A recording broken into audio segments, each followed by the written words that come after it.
서울 강남의 한복판, 화려한 네온 사인이 밤을 밝히는 그곳에 골든 팰리스라는 고급 룸살롱이 있었어요.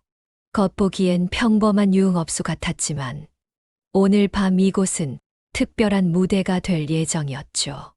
미나는 화장실 거울 앞에서 마지막으로 자신의 모습을 점검했어요. 깔끔한 검은색 정장에 단정한 메이크업. 누가 봐도 평범한 무역회사 임원처럼 보였습니다. 하지만 그녀의 진짜 정체는 달랐어요. 국정원 해외공작부 팀장 강미나. 15년간 나라를 위해 그림자 속에서 활동해온 베테랑 요원이었죠. 그녀의 왼쪽 어깨에는 작은 백호 문신이 새겨져 있었어요. 전설적인 707부대 출신임을 보여주는 증거였습니다. 팀장님 준비됐습니다. 소영이 조심스럽게 말을 건넸어요. 26살의 신입 요원이었죠. 국정원에 들어온 지 1년밖에 안 된 그녀에게 오늘은 첫 번째 현장 작전이었어요. 떨리는 마음을 감추려 했지만 목소리에 긴장감이 묻어났습니다. 괜찮아요, 소영 씨. 우리가 함께 있으니까 걱정 말아요. 지연이 따뜻한 미소로 소영의 어깨를 두드려 주었어요. 34살의 베테랑 요원인 그녀는 8년간 쌓은 경험으로 언제나 든든한 선배 역할을 해왔죠. 미나는 두 사람을 바라보며 마음이 뭉클해졌어요. 이렇게 소중한 동료들과 함께 위험한 임무를 수행한다는 것. 그것이 얼마나 큰 책임인지 뼈저리게 느꼈습니다. 오늘 우리가 만날 사람은 리웨이라는 중국계 브로커예요. 미나가 조용히 브리핑을 시작했어요. 그가 가진 정보는 북한 핵시설에 관한 것이에요. 우리나라 안보에 매우 중요한 자료죠. 소영의 얼굴이 순간 굳어졌어요. 핵이라는 단어만 들어도 등골이 오싹해졌습니다. 너무 긴장하지 마세요. 우리는 그냥 무역회사 임원들이니까요. 미나의 목소리는 차분했지만 그 안에는 강철 같은 의지가 숨어 있었어요. 세 사람은 VIP룸으로 향했어요. 복도를 걸으며 미나는 주변을 예리하게 관찰했습니다. 어디에 CCTV가 있는지, 비상구는 어디인지, 수상한 사람은 없는지, 15년간 단련된 본능이 모든 것을 파악하고 있었어요. 룸에 들어서자 화려한 인테리어가 눈에 들어왔어요. 붉은 벨벳 소파와 은은한 조명이 고급스러운 분위기를 연출했죠. 리웨이 씨가 30분 후에 도착한다고 합니다. 지연이 휴대폰을 확인하며 말했어요. 미나는 고개를 끄덕이며 소파에 앉았어요. 겉으로는 평온해 보였지만 마음속으로는 온갖 상황을 시뮬레이션하고 있었죠. 만약 적이 나타나면, 브로커가 배신한다면, 신분이 노출되면 모든 경우의 수를 계산하는 것이 그녀의 습관이었어요. 팀장님, 첫 현장이라 너무 떨려요. 소영이 솔직하게 털어놓았어요. 손끝이 미세하게 떨리고 있었죠. 당연해요. 저도 처음엔 그랬거든요. 미나가 부드럽게 미소 지으며 대답했어요. 15년 전 제가 처음 현장에 나갔을 때도 무릎이 덜덜 떨렸어요. 하지만 시간이 지나면서 깨달았죠. 두려움은 우리를 더 조심스럽게 만들어요. 그리고 그것이 때로는 생명을 구하기도 한다는 거요. 소영의 눈에 존경의 빛이 떠올랐어요. 그녀에게 미나는 단순한 상관이 아니라 진정한 멘토였습니다. 바로 그때였어요. 복도에서 시끄러운 소리가 들려왔어요. 거친 남자들의 목소리와 무거운 발걸음 소리. 미나의 표정이 순간 차갑게 변했어요. 오랜 경험이 위험을 감지하고 있었죠. 뭔가 이상해요. 지연도 긴장한 목소리로 말했어요. 미나는 조용히 일어서서 문 쪽으로 다가갔어요. 귀를 기울여 소리를 들어보니 분명 평범한 손님들의 소리가 아니었어요. 그녀의 가슴이 쿵쿵 뛰기 시작했어요. 15년간의 경험이 말하고 있었죠. 오늘 밤 뭔가 큰 일이 일어날 거라고. 준비하세요. 미나가 낮은 목소리로 말했어요. 그 한마디에 룸 안의 분위기가 완전히 바뀌었어요. 평범한 회사원들이 아니라 훈련받은 요원들의 모습으로 변한 것이죠. 소영의 얼굴이 창백해졌지만 그녀도 자세를 바로 했어요. 지연은 이미 가방 속에서 비상용품을 확인하고 있었어요. 미나는 창문 너머로 밤거리를 바라보며 마음속으로 중얼거렸어요. 오늘 밤이 평범하게 끝나면 좋을 텐데. 하지만 그녀의 본능은 이미 알고 있었어요. 평범한 밤은 아닐 거라는 것을. 그리고 곧 그 예감이 현실이 될 거라는 것도. 복도의 소음이 점점 가까워졌어요. 무거운 발걸음 소리와 함께 거친 웃음소리가 들려왔죠. 미나의 온몸에 소름이 돋았어요. 이 소리, 이 분위기, 뭔가 매우 익숙했습니다. 문이 거칠게 열렸어요. 들어온 사람을 본 순간 미나의 심장이 멈춰버렸어요. 김태식. 45살의 이 남자는 2년 전 그날의 악몽 그 자체였습니다. 넓은 어깨와 흉터 가득한 얼굴, 그리고 차가운 눈빛. 시간이 흘렀지만 여전히 무서운 존재감을 뿜어내고 있었어요. 이게 누구야? 반갑네. 태식의 입꼬리가 비뚤어지게 올라갔어요. 그 미소 속에 아기가 가득했죠. 미나의 머릿속에 2년 전 기억이 번개처럼 스쳐 지나갔어요. 오퍼레이션 클린 스윕. 태식의 마약 조직을 완전히 해체했던 그 작전 말이에요. 당시 미나는 6개월 동안 위장 잠입했었어요. 태식 조직의 내부 정보를 빼내기 위해서였죠. 그녀는 클럽 매니저로 위장해서 그들의 모든 비밀을 파헤쳤습니다. 마지막 순간 정체가 들통났을 때의 일이 생생하게 떠올랐어요. 네가 국정원 년이었구나. 총을 겨눈 태식의 얼굴이 분노로 일그러졌었죠. 하지만 미나는 그때도 침착했어요. 한치의 동요도 보이지 않고 그를 제압했었습니다. 그 작전으로 태식의 조직은 완전히 무너졌어요. 수십 명이 체포되고 태식은 간신히 도망쳤었죠. 기억나지? 2년 전 그 일 말이야. 태식의 목소리에 도끼가 서렸어요. 미나는 애써 평정심을 유지했어요. 하지만 가슴속에서 경보음이 울리고 있었습니다. 이건 우연이 아니야. 태식 뒤로 덩치 큰 남자들이 줄지어 들어왔어요. 모두 험상궂은 얼굴에 문신으로 가득했죠. 그 중에서도 유독 눈에 띄는 남자가 있었어요. 박철수, 태식의 오른팔이었죠. 형님, 얘들이 바로 그때 우리 조직 망친 년들이에요. 철수가 이를 갈며 말했어요. 그의 목소리에 2년간 쌓인 원한이 묻어 있었습니다. 소영의 얼굴이 새하얗게 변했어요. 처음 겪는 위험한 상황에 다리가 덜덜 떨렸죠. 팀장님, 조용히 해. 미나가 낮은 목소리로 말했어요. 하지만 그 안에 담긴 의미는 명확했습니다. 내가 처리할 테니 당황하지 마. 지연은 이미 자세를 낮추고 있었어요. 언제든 움직일 준비를 하고 있었죠. 태식이 천천히 미나에게 다가왔어요. 각 걸음마다 바닥이 울릴 것 같았습니다. 2년 동안 너를 찾았어. 내 인생을 망친 그 국정원 년을. 그의 눈에 광기가 서렸어요. 우리 조직원들이 감옥에서 얼마나 고생했는지 알아? 내가 얼마나 힘들게 다시 조직을 만들었는지 알고 있어? 미나는 대답하지 않았어요. 대신 조용히 주변을 살폈습니다. 출구까지의 거리, 무기로 쓸 수 있는 물건들, 적의 수와 배치. 모든 것이 머릿속으로 계산되고 있었어요. 그때 네가 내 조직에 들어와서 6개월 동안 연기했지. 정말 대단하더라.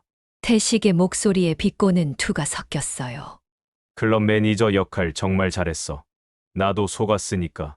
미나의 주먹이 저도 모르게 꽉 쥐어졌어요. 그때의 기억이 고통스럽게 되살아났습니다. 6개월 동안 거짓 신분으로 살면서 얼마나 힘들었는지. 매일 밤 악몽에 시달렸고 언제 들킬지 모르는 공포 속에서 지냈었죠. 하지만 그 모든 고통이 헛되지 않았어요. 태식의 조직을 완전히 무너뜨렸으니까. 이번엔 다를 거야. 태식이 소름 끼치는 미소를 지었어요. 아무도 모르는 이곳에서, 아무도 도와주지 않는 곳에서 내가 당한 만큼 갚아주겠어. 미나의 가슴 속에서 뭔가가 끓어오르기 시작했어요. 분노가 아니었어요. 그보다 더 차가운 것이었죠. 결심. 내 동료들을 위험에 빠뜨리면 안 돼. 소영이 무서워서 떨고 있는 모습이 보였어요. 아직 어린 요원인 그녀가 이런 상황을 겪게 할 수는 없었습니다. 지현도 긴장한 표정이었어요. 베테랑이라고 해도 이런 위험한 상황은 언제나 부담스러웠죠. 미나는 깊게 숨을 들이쉬었어요. 707부대에서 배운 호흡법이었죠. 마음을 차분하게 가라앉히는 방법이었습니다. 태식이 한 걸음 더 다가왔어요. 그의 숨결이 느껴질 정도로 가까웠습니다. 2년 전의 복수를 시작해볼까? 그 순간 미나의 눈빛이 완전히 변했어요. 더 이상 평범한 회사원이 아니었습니다.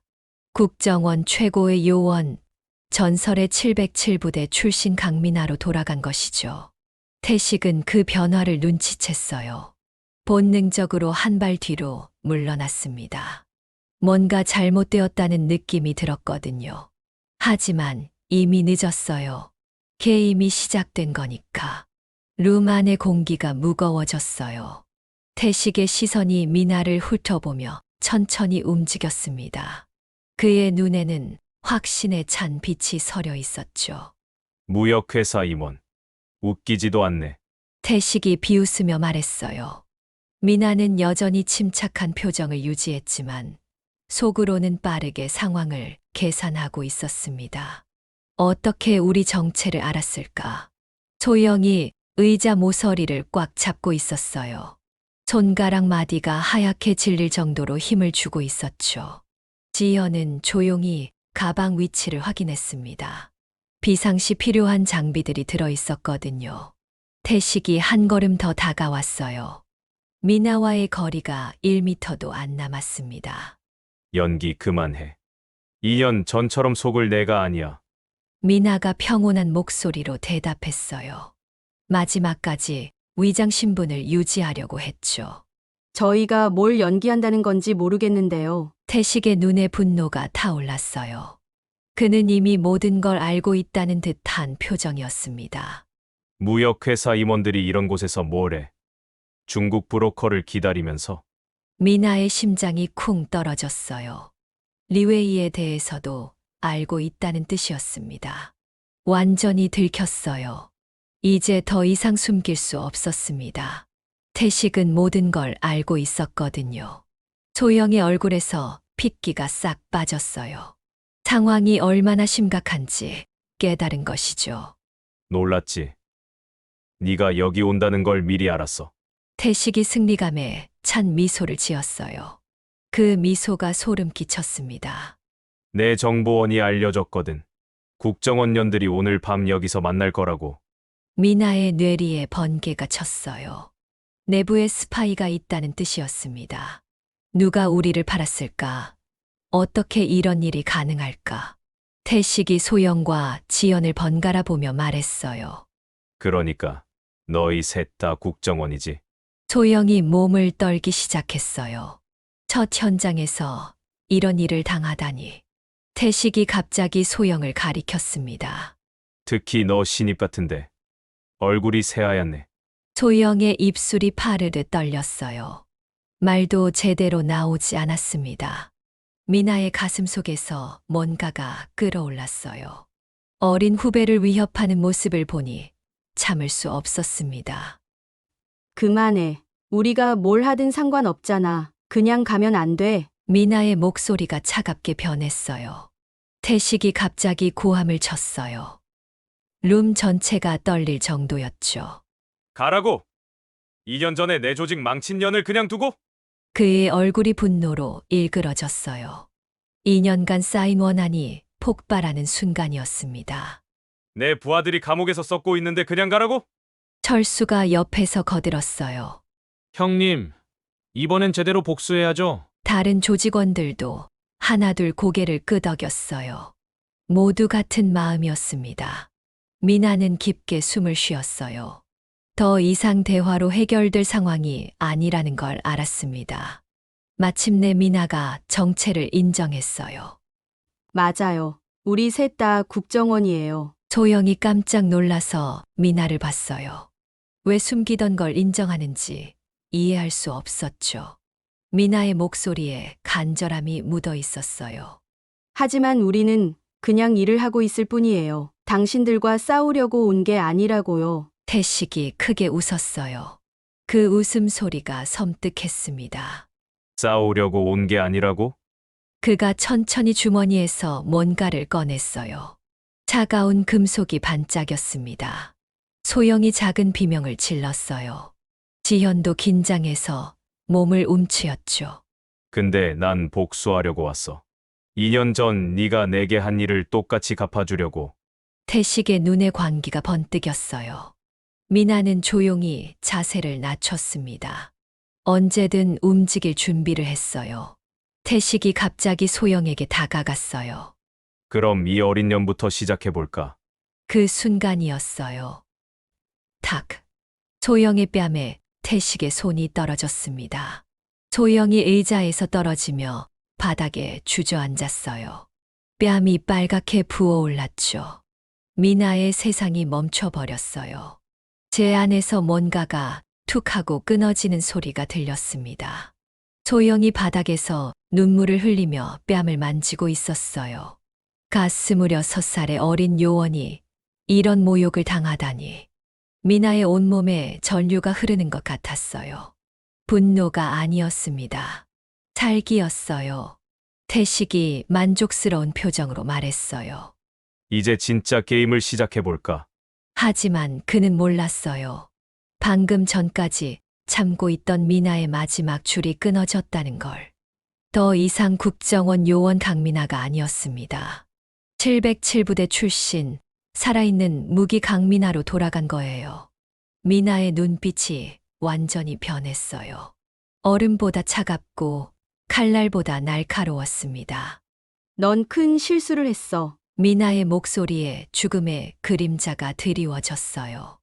미나가 천천히 일어섰어요. 그 움직임 하나하나가 마치 춤을 추는 것처럼 우아했지만 동시에 위험한 기운이 흘러나왔습니다. 태식의 얼굴에서 여유로운 미소가 사라졌어요.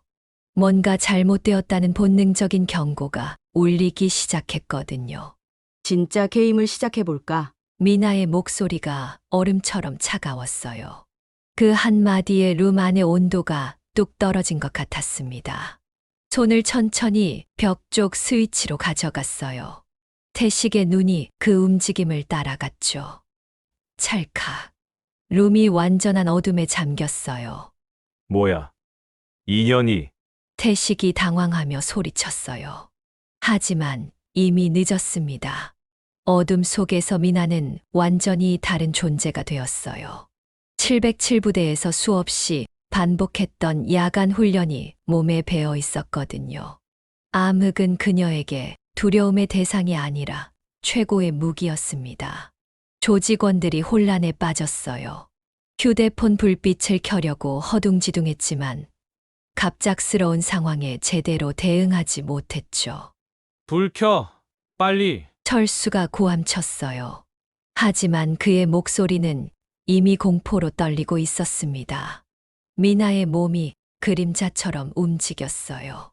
15년간 갈고 닦은 CQC, 기술이 완벽하게 발휘되는 순간이었습니다. 첫 번째 표적은 문 근처에 서 있던 조직원이었어요. 쿵. 둔탁한 소리와 함께 한 명이 바닥에 쓰러졌어요. 목을 정확히 가격당해 기절한 거죠. 형님 뭔가 이상해요. 다른 조직원이 떨리는 목소리로 외쳤어요.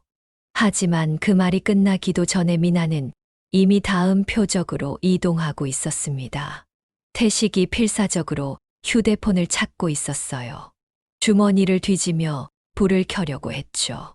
하지만 손이 너무 떨려서 제대로 되지 않았습니다. 미나의 머릿속에는 2년 전 기억이 선명하게 떠올랐어요. 그때도 이렇게 어둠 속에서 적들을 제압했었죠. 다만 그때는 체포가 목적이었지만 지금은 달랐습니다. 복수였어요.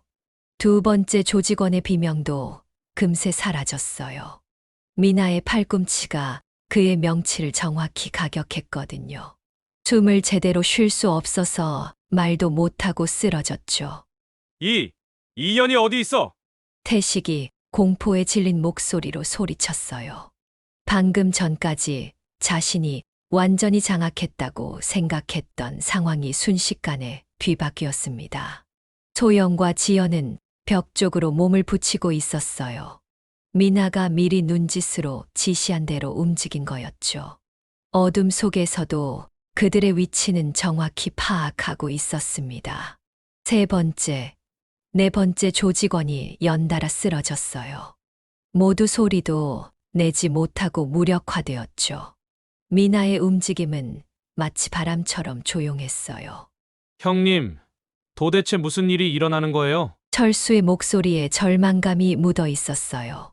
부하들이 하나씩 사라지는 소리만 들릴 뿐 적의 모습은 전혀 보이지 않았거든요. 태식이 드디어 휴대폰 불빛을 켰어요. 떨리는 손으로 주변을 비춰봤죠. 그리고 경악했어요. 절반 이상의 부하들이 바닥에 쓰러져 있었거든요. 모두 의식을 잃은 상태였습니다. 이런. 태식의 입에서 신음 같은 소리가 나왔어요. 바로 그때였어요. 불빛이 한 곳을 비췄는데 그곳에 미나가 서 있었습니다. 하지만 그녀의 모습은 완전히 달라져 있었어요. 왼쪽 어깨의 옷이 찢어져서 작은 백호 문신이 드러나 있었어요. 707부대의 상징이었죠. 그녀의 눈빛은 야생동물처럼 빛나고 있었습니다. 이제 너희 차례야. 미나가 남은 조직원들을 향해 말했어요. 그 목소리에는 인간의 감정이 완전히 사라져 있었습니다. 철수가 겁에 질려 뒤로 물러났어요. 형님, 이년 진짜 괴물이에요. 하지만 태식은 아직 포기하지 않았어요. 자존심이 허락하지 않았거든요. 다 같이 덤벼. 그가 마지막 남은 부하들에게 명령했어요. 하지만 그들의 눈에는 이미 공포가 가득했습니다. 미나는 미소를 지었어요. 하지만 그 미소가 더욱 섬뜩했죠. 다음 30초 동안 벌어진 일은 마치 액션 영화 같았어요. 미나의 몸이 마치 춤을 추듯 움직였지만 그 모든 동작이 완벽한 공격이었습니다. 관절기, 타격기, 그리고 심리전까지. 15년간 쌓아온 모든 기술이 한꺼번에 폭발했어요. 마지막에는 태식만 남았어요. 그는 벽에 등을 대고 서서 미나를 바라보고 있었습니다. 온몸이 땀으로 흠뻑 젖어 있었죠. 넌 대체 정체가 뭐야? 태식의 목소리가 떨렸어요. 미나가 천천히 그에게 다가갔어요. 마치 사냥감을 노리는 표범처럼 조용했지만 위협적이었습니다. 내가 뭔지 알고 싶어. 미나의 손이 태식의 목을 살짝 건드렸어요.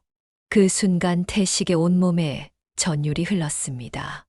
나는 이 나라의 그림자야. 그리고 네가 건드리면 안 될 사람들을 지키는 존재지. 태식의 다리에 힘이 빠져서 주저앉았어요. 완전히 굴복한 모습이었습니다. 미나는 조명 스위치를 다시 켰어요. 밝아진 룸 안에는 쓰러진 조직원들과 공포에 질린 태식만 남아 있었습니다. 소영과 지연이 놀란 눈으로 미나를 바라봤어요. 이런 모습은 처음 보는 거였거든요. 이제 끝났어. 미나가 조용히 말했어요. 그 한마디에 모든 것이 정리된 기분이었습니다. 3시간 후, 미나는 다른 호텔 라운지에서 리웨이와 조용히 마주 앉아 있었어요. 마치 아무 일도 없었다는 듯 차분한 표정이었습니다. 정보 감사합니다. 리웨이가 서류가 든 봉투를 건네며 말했어요. 북한 핵시설에 관한 중요한 자료였죠. 미나는 봉투를 받으며 미소 지었어요.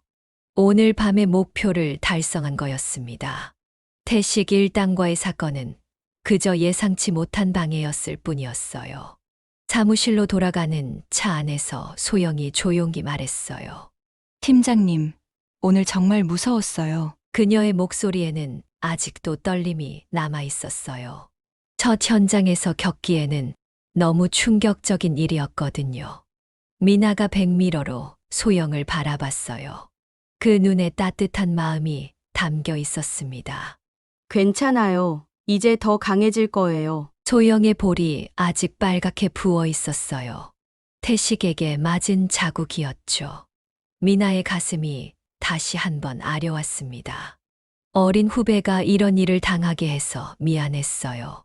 지연이 운전대를 잡고 있었어요. 그녀도 오늘 밤 일을 생각하며 복잡한 표정이었습니다. 팀장님, 정말 대단했어요. 저도 8년 넘게 일했지만 팀장님의 대처는 정말 멋졌어요. 미나는 창밖을 바라보며 대답했어요. 우리는 빛이 닿지 않는 곳에서 나라를 지켜요. 때로는 이런 일도 필요하죠. 그녀의 목소리에 깊은 의미가 담겨 있었어요. 다음 날 아침, 미나는 국정원 본부에서 상황 보고를 받고 있었어요. 태식과 그의 조직에 대한 수사 결과였습니다. 김태식 조직이 완전히 해체됐습니다. 보고관이 서류를 넘기며 말했어요. 마약 밀매, 인신매매, 폭력 조직 운영 등 모든 혐의가 확인됐습니다. 태식은 최소 20년은 감옥에 있을 예정이에요. 미나는 고개를 끄덕였어요. 정의가 실현된 거였죠. 그리고 말씀하신 내부 스파이도 찾았습니다. 보고관의 다음 말에 미나의 눈빛이 날카로워졌어요. 삼과의 김 계장이었습니다. 돈을 받고 우리 작전 정보를 넘겨줬어요. 미나의 주먹이 저도 모르게 꽉 쥐어졌어요. 동료의 배신만큼 아픈 일은 없었거든요. 그 사람도 체포됐나요? 네, 어젯밤에 긴급 체포했습니다. 보고가 끝난 후 미나는 소영과 지연을 불렀어요. 어제 일에 대해 이야기할 시간이었습니다. 어제 일에 대해 생각해 봤나요? 미나가 부드럽게 물었어요. 소영이 머뭇거리며 대답했어요. 무서웠지만 팀장님이 지켜주신다는 걸 알았어요. 그녀의 눈에 존경의 빛이 떠올랐어요. 저도 언젠가 팀장님처럼 강해지고 싶어요. 미나의 마음이 따뜻해졌어요. 어제의 고통스러운 일이 소영에게는 성장의 계기가 된 것 같았거든요. 지현도 말했어요. 팀장님, 정말 자랑스러워요. 우리가 이런 분과 함께 일한다는 게 미나는 두 사람을 바라보며 미소 지었어요. 이들이 있어서 힘든 일도 견딜 수 있었습니다. 우리는 한 팀이에요. 서로를 지키는 거죠. 한 달 후, 미나는 평범한 시민으로 돌아가 일상을 보내고 있었어요. 동네 카페에서 커피를 마시며 신문을 읽고 있었죠. 신문 한 구석에 작은 기사가 있었어요. 유명 조폭 조직 완전 해체. 미나는 그 기사를 보며 잠시 미소 지었어요. 하지만 곧 신문을 접었습니다. 과거의 일이었으니까요. 휴대폰이 울렸어요. 새로운 임무 연락이었습니다. 네, 알겠습니다. 미나가 전화를 끊고 일어섰어요. 다시 그림자 속으로 돌아갈 시간이었습니다. 카페를 나서며 미나는 생각했어요. 세상 사람들은 누가 자신들을 지키고 있는지 모르죠. 하지만 상관없었어요. 그것이 자신의 일이니까. 밤하늘의 별들처럼 보이지 않지만 언제나 그곳에 있는 존재들이 있어요. 미나와 같은 사람들 말이에요. 그들은 오늘도 어둠 속에서 나라와 국민을 지키고 있습니다. 아무도 모르게 조용히 하지만 확실하게. 소영과 지연도 그날 이후 더욱 단단해졌어요. 특히 소영은 놀라운 성장을 보였습니다. 어린 신입 요원에서 믿음직한 동료로 거듭났어요. 팀장님께서 가르쳐 주신 걸 잊지 않을게요. 소영이 어느 날 미나에게 말했어요. 진정한 강함이 뭔지 배웠거든요. 미나는 그런 소영을 보며 뿌듯해했어요. 자신의 등을 보고 성장하는 후배들을 보는 것만큼 기쁜 일은 없었거든요. 태식은 감옥에서 회개하고 있었어요. 그날 밤 미나의 눈빛을 잊을 수가 없었습니다. 진정한 강함이 무엇인지 뼈저리게 깨달았어요. 세상은 다시 평화로웠어요. 하지만 그 평화 뒤에는 언제나 보이지 않는 수호자들이 있었습니다. 미나는 오늘도 그 자리에서 묵묵히 자신의 역할을 하고 있어요. 나라를 지키고 동료를 보호하며 정의를 실현하면서 그것이 그녀가 선택한 길이었고 앞으로도 계속 걸어갈 길이었습니다.